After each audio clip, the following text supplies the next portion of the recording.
So I think that every calculator on the market answers the same question, but it's the wrong question. That question is the product profitable right now at today's buy box price? And by the way, which buy box? And they all do the same thing. They all fill in the current buy box price. And if you're taking the long view when it comes to, doing your sourcing, testing, and replenishing, you know that it's not about what it is right now, because if you should go purchase it right now, how long is it going to take for that inventory to get into Amazon and become available, right? That price is changing basically every hour or more within the hour, and you're making your buy decision based on that one point in time data, right? So RevSeller, SellerAmp, BuyBot Pro, AZ Insight, Helium 10, Jungle Scout, they all do the same thing.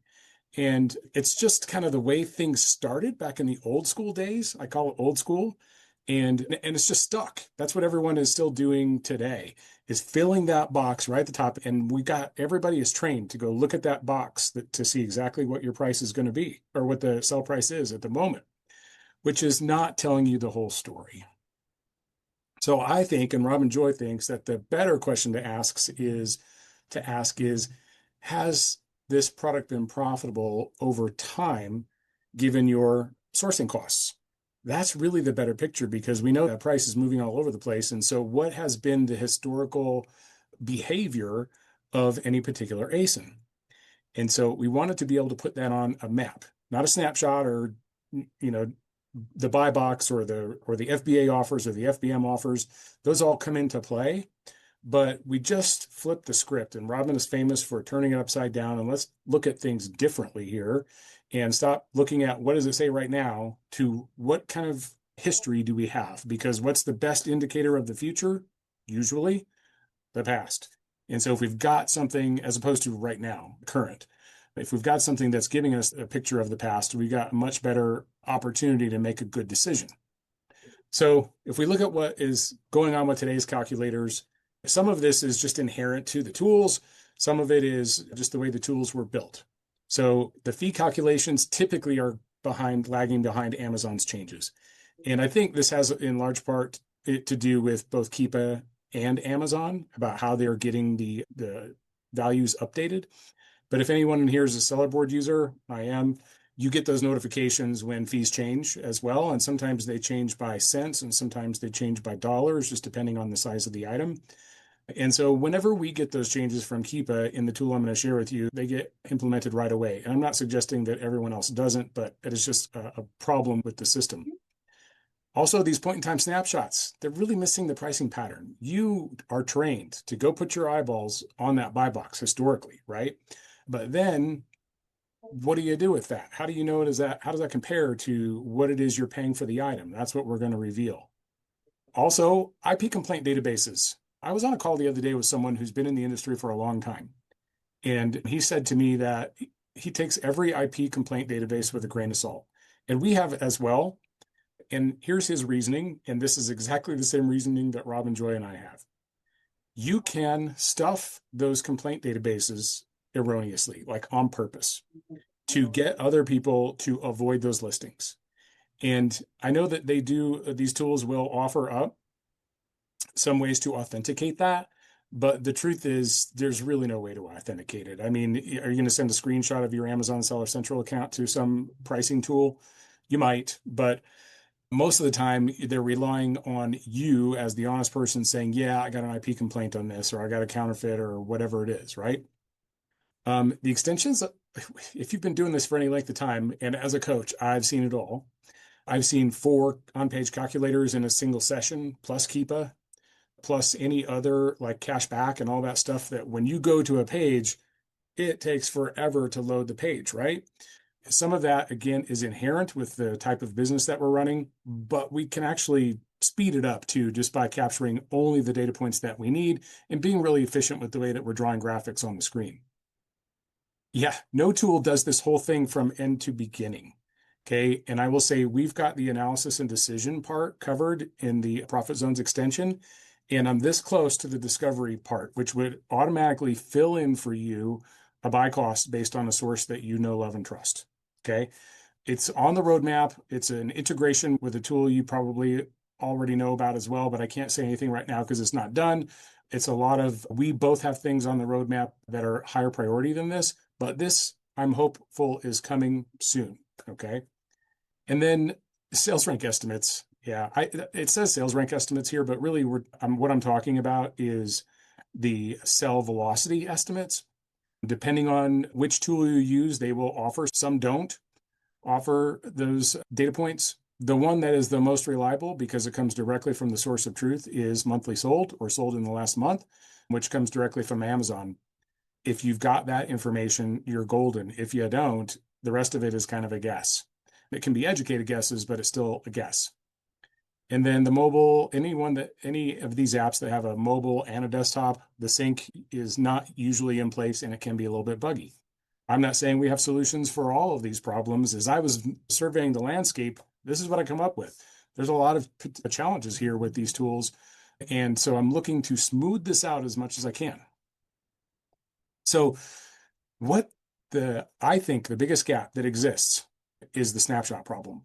And where traditional calculators are showing you today's price, it's calculating the profit at that one price. You don't have any context. What if you buy it and the price drops the next day? No one's ever had that happen to them, right? And you had no warning that it was going to. The warning signs may have been there. You just didn't know where to look for them. Sometimes there are no warning signs and it still happens, right? We can't guarantee anything in this business, but we can do a pretty good job of stacking the deck in our favor. So path profit zones, this says 2 years of buy box history. That's what's in place right now. I recently removed the constraint on that. So as much history that exists will show up with the next update that's coming out. And I'll tell you about that in a little bit. This overlays your profit zones on that history, which is really important because we all know that your price could be different from my price. And you need to be able to make a decision based on what your price is. Also, not just your cost, but any overhead costs that you may have built in or that you need to account for, whether that's prep fees, inbound transportation, placement fees, prep supplies, whatever it is that you're baking into your process, you need to be able to see that and then still make an educated decision.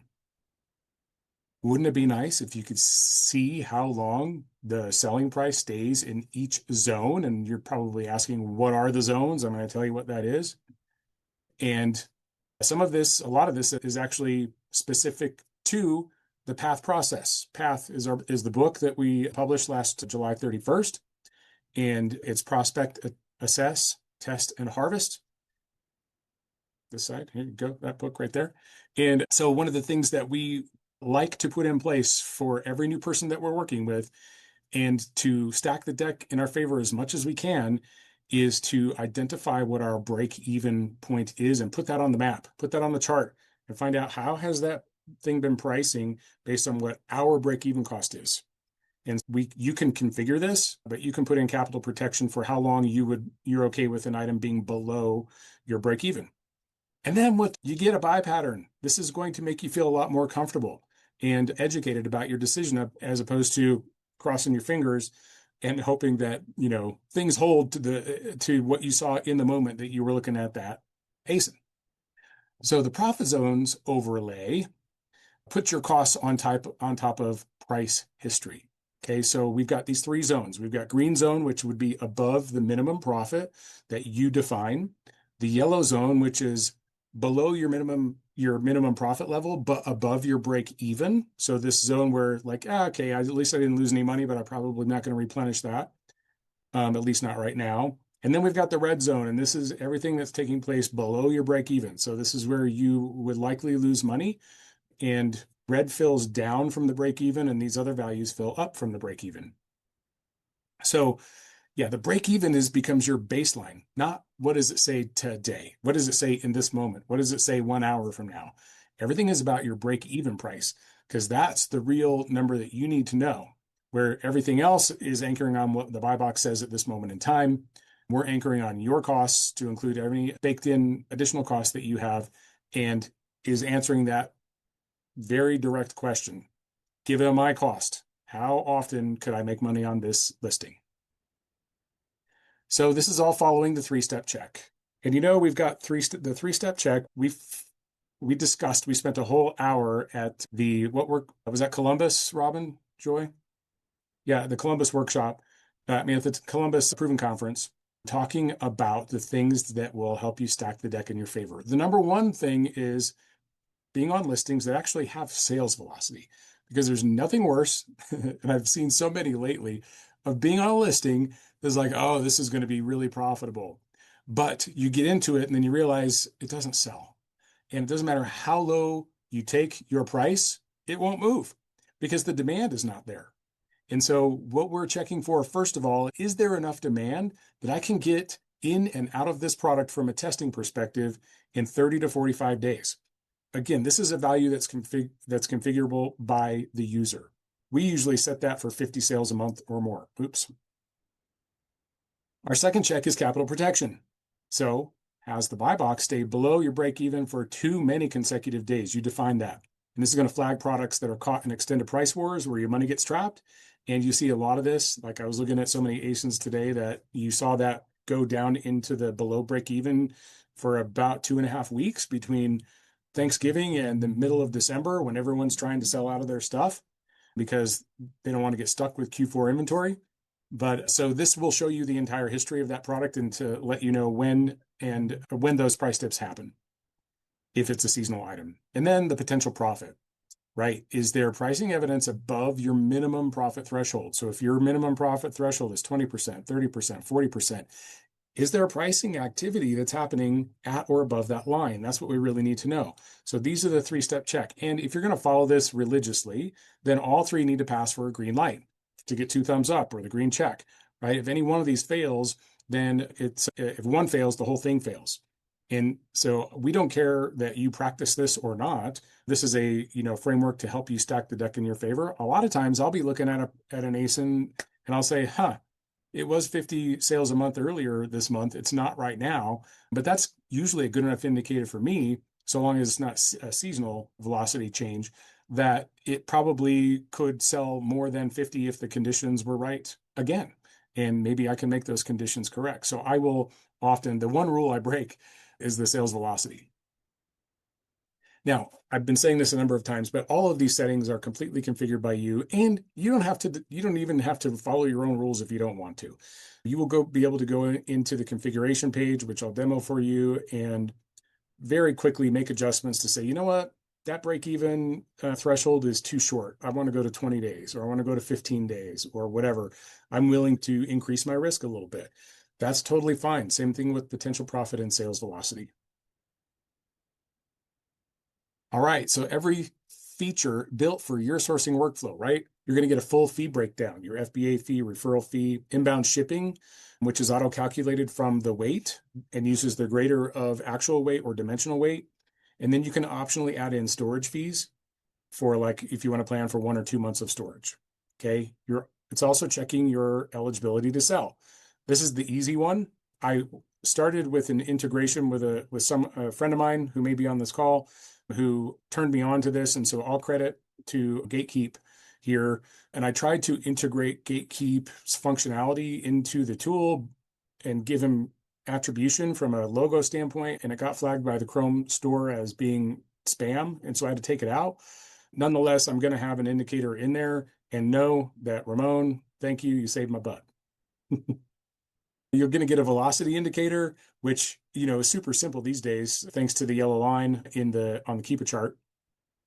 Here's something new. Okay, there's a new version that's currently waiting approval. Is you're going to get a one-click share card, and I've got more information on that coming as we approach the end of this webinar. But basically, you'll be able to take a screenshot, and it will share that chart, and it'll copy it to your clipboard so that you can send it to your team, so that you can send it to your mastermind group, so that you can post it in a Facebook group or a WhatsApp channel or a Discord channel, just as a way of maybe helping us show off the tool a little bit. And then I've got two different display modes. For those of you who are on 13.1 right now, it had 3. One of them was the floating, one is the docked, and the other is the embedded. And at least I think that one has the docked. I've since done away with the floating because it tends to get in the way and it is overlaying on different parts of the screen. But I have the docked version coming in the new release, which kind of locks into the left side or the right side. I'll demo that for you. And then the embedded, which is the middle of the screen, which goes right above the Keepa chart, which is pretty handy because you can just scroll down to that section and do your own visual validation. Yes, this is lining up with what I see on the Keepa chart. Just to be sure, because we always need to validate our data, but I will tell you every single data point we have in there is coming from Keepa. Sometimes what we have is a logic or an algorithm challenge with the way that information gets displayed, but the data points are coming from the same source. And then with either one of these display modes, you'll get a light theme and a dark theme. And I'm going to demo the dark theme for you tonight, just in case anyone hasn't used it before. And the light theme is very similar, just as more of a lighter color as opposed to dark. All right, so what do you get, right? How does this stack up to the rest of the market? First of all, those first 4 items, historical profit zone overlay, capital protection check, and a 3-step deal qualification, with these other on-page calculators right here, none of them do that. Not one. There is another one that I didn't put on here, 3P Mercury, that does the 3-step deal qualification. Thank you, Kang, for putting that in there at many users' requests. And I know that we've got a lot of people that we've coached, a lot of people have been to workshops, and a lot of people who listen to our podcasts and whatnot, and they want to implement the 3-step check. And I will say what is implemented in 3P Mercury is not exactly to spec. The way I programmed it is exactly the way that we drew it up when we wrote the book. Okay. The cell eligibility check, everyone's doing that. The ROI calculator, everybody's doing that. The IP complaint alerts, some of them are doing that. And I just explained to you why I'm not going to. I think it's a red herring. And then multiple hazmat check and mobile app. So the multiple hazmat check is already in the version I'm going to demo for you tonight, but it's queued up in my next submission to the Chrome store because I can't call back what I have out there. I have to wait for it to get approved. And then I'll submit the next update, which will have the hazmat and multiple check on there. And then you won't be missing any of that. And I thought this might be mislabeled. I thought RevSeller did have that. So I apologize. I didn't mean to misrepresent RevSeller here. And then the mobile app. So when you see these pictures, the mobile app is something I'm really excited about. And I honestly just started on it from a development standpoint. And so I couldn't even give you a demo on it tonight. But imagine if you are in the store doing retail scanning, which, hey, I don't like to go to Walmart to spend money, but I'll go to Walmart to make money all day long. And I'll scan these products. And when Rob and Joy and I were doing a lot more, I'll say outlet store shopping, it was a 2-person operation where I would pick up the item and scan the UPC and I would send it to Robin so that she could look it up on Keepa while I was looking up on Amazon whether I was approved to sell it or not. And this tool is going to be a one-stop shop. Okay, you scan it, scan the UPC, which is going to be barcode centric, which is going to be everywhere within the next 2 years, by the way. And you scan that barcode and it will just bring up that chart for you and give you all of your checks right there in one screen. So it'll make it much faster for you. You'll know whether it sells. You'll know what the historical pricing looks like and whether it fits into your deal parameters. And hey, maybe the best thing about this tool, it's free. Like, I don't understand. There's not a lot of maintenance that goes into this, I don't think, especially once you get the main product completed. And so it's not a drag on our business for me to maintain this. And so I am really using it as a value add. It's one of those things that I wish I had done when we published the book as something that we had available for everyone of the readers of the book that you could just go get it as an additional resource. And so we decided to carry that forward here and do the same thing and keep it free. So what it doesn't do yet, I've already probably explained everything it doesn't do yet. The hazmat multiple check, that's in line for approval. The mobile app or barcode and barcode scanner is in development right now. The IP complaint database, we discussed why I'm not going to include that. And then the reverse sourcing deal lists. This is what I mentioned early on, where if I get the integration, the API integration that my fingers are crossed for, then will it be able to put that in too? It would require, a membership or a subscription to the tools that are going to provide it, whether that's like TA or Nipeto or Tactical Arbitrage, or I said that already. Arbisource, sorry, or Arbitrage Hero. I don't know which one of those it will be. I have my hope. but I'm looking forward to being able to implement that at some point too. So you don't have to go look. Now, one of the things that I did implement here, and I'll show you when we get to the demo, is that if you are a 3P Mercury user and this lead happens to already be in your database, we are grabbing the cost that you have from the calculator that autofills in the calculator when you load the page, and we're autofilling that in the Profit Zones evaluation tool as well. Okay. So here's what you get though. This is going to show you whether this has been historically profitable at your cost, not at today's snapshot and not at somebody else's cost. Use this alongside your existing tools. This is the analysis layer that is going to make everything go much faster for you. Oh, I already blew the lid on that one. Yeah, it's free. No subscription, no tier, no catch. Compare that to these other things, which, most of these things are pretty affordable. So I know it's not going to make a big difference in your overhead expenses, but hey, every little bit helps, right? So let me show you what this looks like.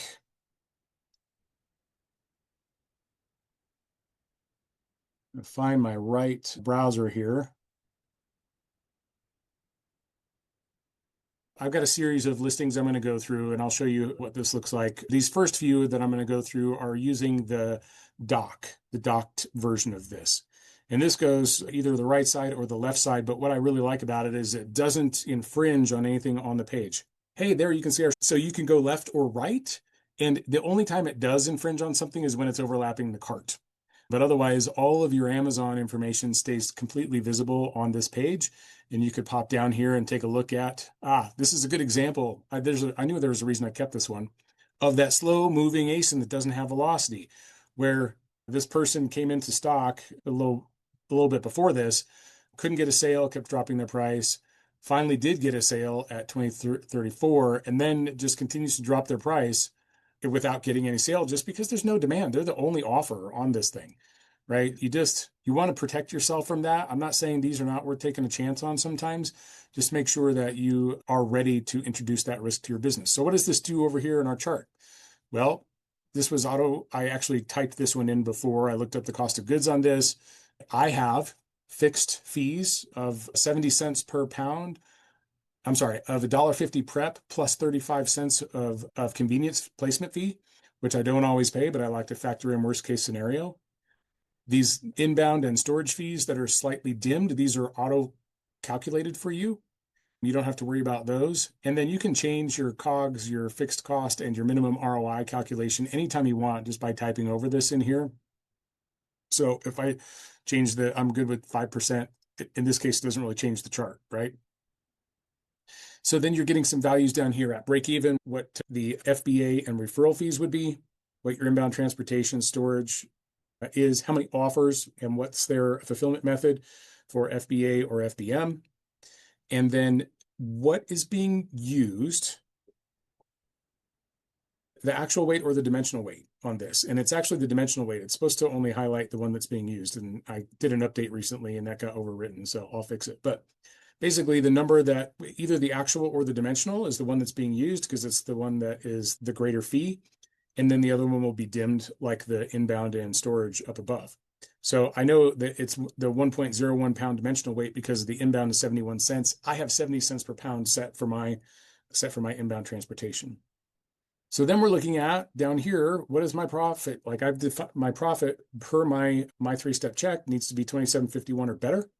My break even is 23.91 and I've got no room in that space. And you can also, adjust the range if you want to go and see more data points in here. And then it gives me my overall three-step check, pass or fail. Let's look at another one. So here's a Bob's Red Mill. And you put in your cost of goods. And if I had loaded this page from scratch, it would have auto-filled that because I already did have this cost in 3P Mercury.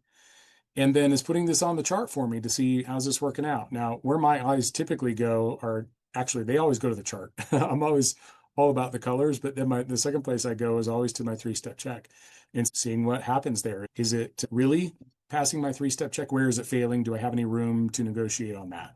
And in this case, that's a big fat no for me. Let's look at our next one.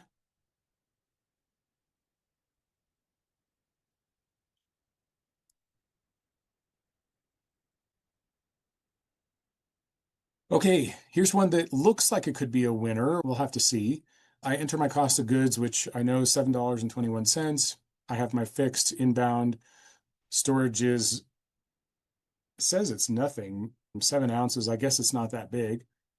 And then I'm mapping out my potential profit on this chart. Okay. And I'll show you when we get into the embedded that you can zoom in here just like you can on a Keepa chart if there's some price differences that you want to zero in on.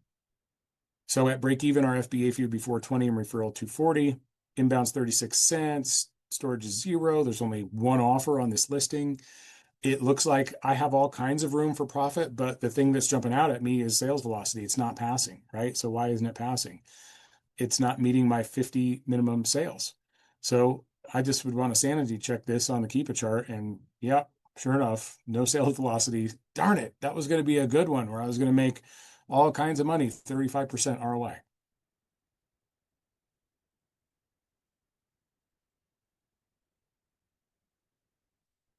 On a Zoom and sharing a screen and running Chrome is like super slow. Apologies for that.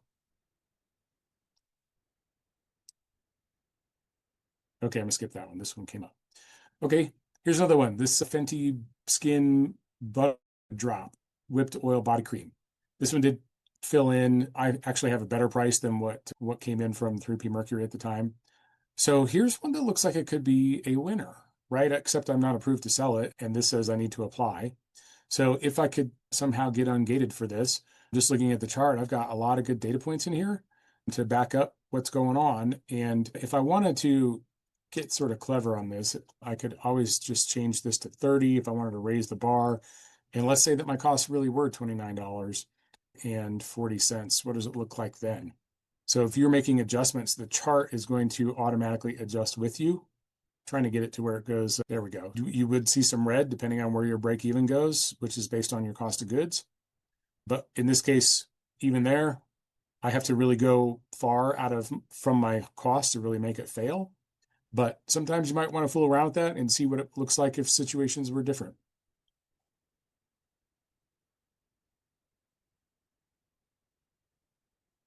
All right, here's this Hasbro Beyblade. This does have my cost built in. So this is an interesting looking chart here, right? Where I have no capital protection on this. It's staying below my capital protection for too long, but I modified my min ROI. So if I change that to 20, I'm still there. So it looks like this is staying below my threshold for capital protection, which I have set for 10 days. And so you can change this. You might say, you know what, I'm willing to take a chance. And if I happen to have, sent in around the 7th of December and it didn't start making money again until, what is this, December 27th, I could be okay with that. And you may choose to override some of these things. This is obviously a Q4. This is one of those Q4 items I was telling you about that had a tank period here. But it looks like it's back in that zone right now, too. And so all those people who didn't sell it during Q4 and they still have inventory, oh, it looks like it got replenished. Here's something, a little, coaching tip for you. When you see this increase of offer counts here and prep for Q4, and then it slowly dies off, a lot of this rise back up here were people who sent their inventory in late. And it sat on the dock because Amazon says if we don't have it by such and such date, we're not going to, it's not going to get priority. And that's what happens to a lot of these sellers is, oh, now my inventory is available right after the holiday is over. That's why it's really important that you get your stuff sent in, as soon as you can in October. Here's another one that looks, every chart looks a little bit different, right? That's the whole joy of doing this. And if you just wanted to sanity check this next to the Keepa chart, you could do that. You see this spike that we have going on over here is also represented in our chart. We're capturing daily price changes, not hourly price changes. If you zoom into an hour, sometimes with Keepa, you'll be able to get an hour. And they don't give us that level of data in the API. So daily is the best that we can get. All right, I think I have this one on. This is actually a nice one. Not only, and here's another tip. This comes from a big box store that you know, love, and trust. Okay, $11.99 is the buy cost on this. Obviously, got to put tax on there, but the way this looks right now, this is an absolute flyer for me. I am going to test this one all day long, and so long as I can I'm probably going to start my price somewhere up in these high ranges here. Like I can't get it zoomed in there. We'll look at it on a different version in a minute. Then this is solid. These are exactly the kind of ASINs that I'm looking for. These are the ASINs you're looking for. All right, and here's that same one. And here I'm switched to the embedded view. And I am in dark, so it's quite stark when it shows up on the page like this. Personally, it's pleasing for my eyes. I like to use that one. The white, I don't think the chart stands out as much, but if it's easier on your eyes to do the white, go with the light background, I should say. Let's say I was interested in kind of what was going on in this area back here. I can zoom in and get a close-up of that. Now, I am adding this functionality to the docked version, but it's just such a small, palette that we're working with over there. I'm not sure how much value it's going to get, but I mean, you could zoom in and it would still fill the whole space. So if you really needed to get in and look at some nooks and crannies, that could be useful for you. And then just double click to get back out of it. And this is another nice looking Keepa chart, right? Oh, I meant to show you. What happens here is we go into, this is the configuration page, and this is the new configuration page. Because everything here runs off of Keepa, we're pasting in you got to paste in your API key. Super easy to do that. I'll show you where to do it here in just a minute, but they give it to you right. It is included with your default subscription, so you don't need to buy an API plan or anything like that. So you paste it in, save the key, and then you'll get a status connection here. And you can set your profit mode. You can do ROI, whole dollar amount, or both if you want to. You can set your minimum ROI, put in your prep, your fixed costs, your inbound transportation, include storage fees and how much if you want to. Include the velocity check or not. You can turn that off. Capital protection check is how many consecutive days below break even is acceptable for you. And then save your settings. Now, for this one, just to show you the difference here, I wanted to show you, like, I have no visibility to eyeball it and see what is my profit, what is my ROI potential here. You can hover and see it, but I had a request from an early beta tester. Thank you, Gus, you know who you are, to add this. And this is the kind of feedback that I love. Like, give me the feedback that you would like to see in this. Granted, this is not going to be your Swiss Army knife of a tool. It's going to be focused on giving you the visual of for your analysis. But if there's any obvious things I'm missing or anything that you think would be good for a lot of people, let me know. I'm all ears. And then I'm going to show you, there's a share screen, a share button here that you can create from the extension. And this is what I'm talking about. You can post in groups and whatnot. And by default, it displays the product information, the ASIN and the name of the product. You can turn that off. And so I'm gonna click it right here to turn it off. So if you go sharing this in other places, you're not really giving away anything. And I'll save the page. Now, when you do this, because we've made a change to the extension, we do need to reload this page. And your clue is that one of these numbers goes to a whole bunch of long decimal places. So I'm just going to do a refresh on the page. And we'll come down and do this again. And now you can see that I have the ROI scale over here on this axis that's showing me. Looks like I could be somewhere in this 40% range by default. All the same values are over here. They're just in a scroll when this little thing hides when you're not using it. And we still have our same ranges. We have our 3-step check. And oh yeah, if you didn't know about Arbitrage Studio, go check it out. Okay, so there's one in a wide view. Here's another in a wide view. This is a piece of hardware. I think it's $17.76 is the price on this. And we get to paint the chart all over again. And this is becoming a 3-step check. Yes, it's a pass. Well, is it really a pass? Yeah, like look at this lines up. You don't get to do the side by side, but you get to do the up and down comparison here.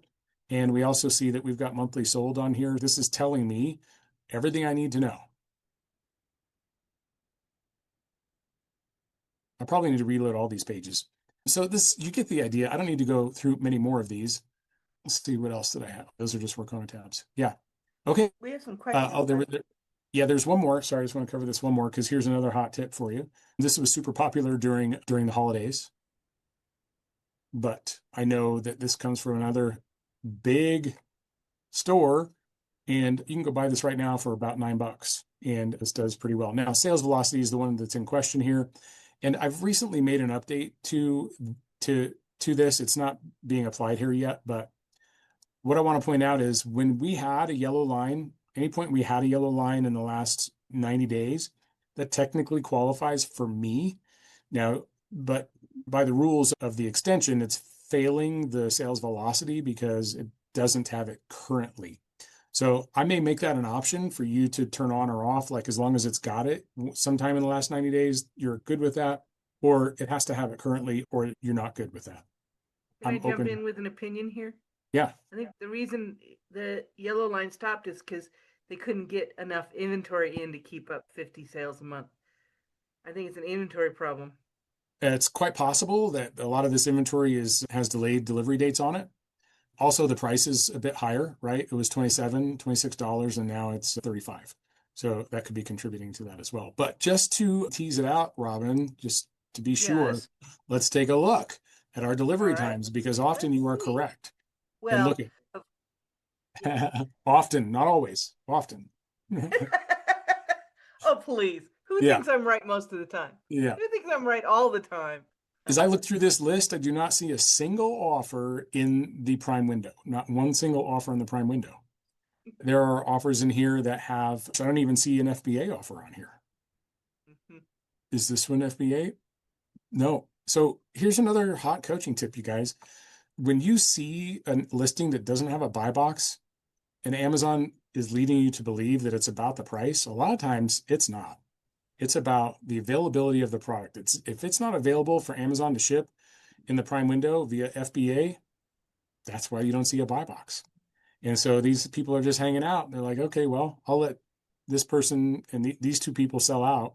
And look at this person's $2 higher than the actual cheapest price because he can get it there a day sooner. And a lot of your ability to make money is waiting for your FBA, for your Prime window to happen with your inventory. Okay, take it away, Robin. What do we got? Okay, biggest question is why does mine not look like yours? Yeah. How do I get a better version? Okay, The so this newest is the one version. that's, yeah, it's awaiting approval. The one that's awaiting approval does not have the hazmat and meltable on it, but it does have the approval status, the embedded and the docked version. Chrome has been taking about 5 days, 5 to 6 days to approve, and this was submitted on Sunday. They denied my first one, otherwise it would have been ready for this, which is what I was anticipating. So I had to take out a logo, and once I took the logo out, then I was able to resubmit 2 days ago and any moment. Now, Chrome extensions theoretically update themselves. Okay. But I can tell you because I get to see the stats, the behind the scenes stats, that there are a number of people out there not even using 13.1. And you can go into your Chrome extensions and I think you can request an update. At least I can, maybe because I'm the developer. But if you don't have 13.1, you're not on the latest version, you might go to the Chrome store and see if you can get it. If you're on 13.1, 18.1 is the one that's coming out soon. And so it should auto deploy within 24 hours or so to your browser. So yes, it's much better, isn't it? Right? I've learned so much just in the time from that I made that one to what I have now. Okay, we've got someone wanting to know how do I get the extension? Can you give us a link? I sure can. So let's go to the Chrome store. And it's just go to the Chrome web store and search for path profit zones and it'll show up. Okay. And because it's a Chrome store and not a Microsoft store, and I'm in Edge right now I was doing the second half of this demo in Edge. It thinks I don't have it, so it says go get it. It's just because Google does not give Microsoft the status that I already have it. So that's how you get it. Just go to the Chrome store, just Google Chrome store path profit zones, and you will get it free. Okay, I'm going to try to get through some of these comments. Yep. All right. Is this being recorded? Yes, we are going to send you a link to the recording in an email tomorrow. I wanted to make sure that everybody heard that. So that one that you showed, that was nothing was in the Prime window. The question is, would you send this one FBA? Absolutely. Yep. I It's would too. this Okay. one. But no, it's not that one either. Okay. My version doesn't have the option to populate the graph below the Keepa graphs, right?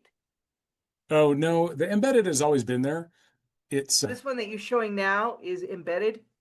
yeah, this is the embedded version, right here. Yep, above the Keepa graph. They had three options. It had floating, embedded, and it may have said docked there as well, but just it's embedded is the one, and it doesn't. You only have one choice, which is to display it in the center, right above the Keepa chart. Okay, so somebody said you missed it. Probably has to do with time zone issues. As a developer, he hates time zones. Is always Yeah, tripping him up. yeah, All yeah. right, question: API key question mark? And then someone else says they can't find their API key after logging into Keepa. Good. Let me do Keepa here.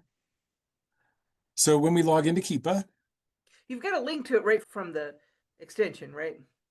no, I don't. No, I could. Oh, you Hey, don't? that's great suggestion, I Robin. thought you did. I'll add I could that. have sworn I No, did that way. Okay, no. there's a If you go, suggestion.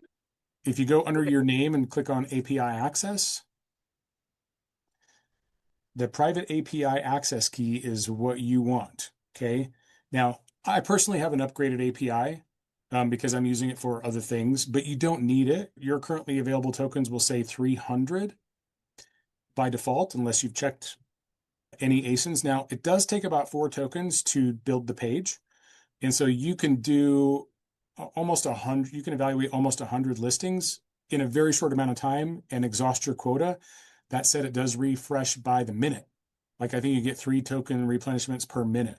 And so you're very unlikely to run out of Keepa tokens while you're using this tool. okay. So that person who asked that question is in Costa Rica. I know I Okay. talked to her recently. I Yeah. couldn't remember Yeah. where exactly she was from. I want to point out something that I've found with this API key. If you have more than one person using the same Keepa account, it will really irritate you when your partner updates the API key and then your profit zones doesn't work. You have to go get another one. When you hit that little circle thing next to it, it changes to a new key. It's a security issue. And then you got to go paste it back into your profit zones. And when your partner does that to you, then you think that it's broken. Yeah, it's this thing right here, the refresh. So this would invalidate the current key and generate a new one. So if you think your key got out or you're like, I just want to start afresh, you can just refresh it. And then wherever you are using that, which most people are not using this, which is why we went ahead and plugged into it. So use your own resources here. And it's only stored locally on your computer. Nobody has access to it except for you. That's another thing I didn't point out, but nothing about what you're seeing here plugs into your Amazon account. Not one thing. Okay. Right. Now, the authorization checker, let me get back to that. Your ability to list the product, this thing right here, is actually reliant on you being logged into Seller Central. But all we're doing is giving Seller Central a URL with an ASIN, and it is bringing back the status here. You don't have to set up anything in Seller Central for this tool to work. You just get Keepa, and then I'm not logged in this particular browser session here on Chrome, which is why mine is showing it doesn't know yet. But that is the only part that is actually using your Amazon Seller Central account is just to look up the status of the ASIN. Okay, we're going to run out of time here. I want to get Okay, these good. questions in. Okay, I have a question that says, what are we exactly to be looking for? Some have some green and a lot of yellow. Some have more green and less yellow. What's my point here? Great question. You're looking for any greens that you can find within the period of time that you're evaluating. For example, let me change that to 30%. Let's say that my minimum on this one was 30% ROI. There is evidence of pricing in that 30% or above. That's what I'm looking for. Is there green in any part of my evaluation period? If there is, then that's my potential to make profit. And my potential to make profit is what I'm testing for. And so I would, test that item and see if I can sell it at whatever these prices are here, right? $31. Yeah, go ahead. Can I just interject? If it's yellow, that's profit. It's Yeah, just it's not still as much profit. profit as you said you wanted in your settings, right? That's right. Yep. Yep. Okay. Exactly. So So, this is totally safe the way that this chart looks. so can you, in the box profit and break even, does the number in the profit box equal where profit starts? No. No, it doesn't. It is going, the profit is, well, you mean this one, like if we're talking about this profit right here, yeah, this is where it starts. Yes, you're correct. The green dotted line is that's 30%. Anything above that is above. That's where enough profit that you asked for. If you ask for 30% ROI, that's where it starts, is when it turns green, and that's the profit number that you're looking for, right? Okay. Mine's not showing an API key. Can you show us again exactly where we put the API key and where you go get the API key? So go to your. So it is the very top of even your settings page. I know looks like it looks a little bit different than this because it goes all vertical, but it is the very top section in the settings. And the way that you get to the settings is this little gear right here. And it's the same icon whether you're in the floating, the docked, or the embedded. So click on that gear, that opens up your settings page, and then you paste in your API key that you get from Keepa right in there. Yep. What changes do you make in order to sell above the buy box on a listing? Is a question we have. Can you repeat that? What changes do you make in order to sell above the buy box on a listing? This is a classic example of it where currently the buy box above the buy box is $25.19, right? But I'm going to start my test at $33.45 because that's the highest price that I have evidence for. And then I'm going to gradually bring my price down over the course of 4 weeks, try to find where I can sell it in that range.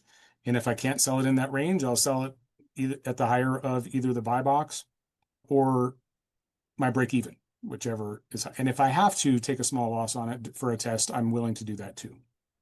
So like if the thing had just totally tanked out and I had to lose $1.48 of my original capital, I would, because it just is not coming back and I don't want to wait anymore and I need to get my capital back, I would do that. This is covered in the book in detail. Yeah. And I would say, just remember, we do not pay attention to the current buy box. It doesn't matter if it's it's always above the buy box when we test. And I pulled up a product, but they're getting blank. I think that, yeah, he needs to put in the cost, the COGS. Yep. Put in the COGS, the cost of goods, which is whatever your cost is, plus any expenses that you're including in that. I don't know which version I have. It doesn't really matter which version you have. Yeah, It'll change. That's right. We've been updating the ROI. I've been fooling with that. You can also change the cost of goods, and then that will just put these different prices on the chart for you to let you know what they look like for that. And then you got the ROI range over here too. Oh, but can you change the sales price on profit zones? No, all you can do is change your cost of not, goods. Yeah, this just tells you where your pricing is profitable. It doesn't tell you to change your sales price on your sale. On your. All right. Also, in fixed chart above, Keepa does not show the 3-step check pass. Yeah, it could be in a different spot on that one.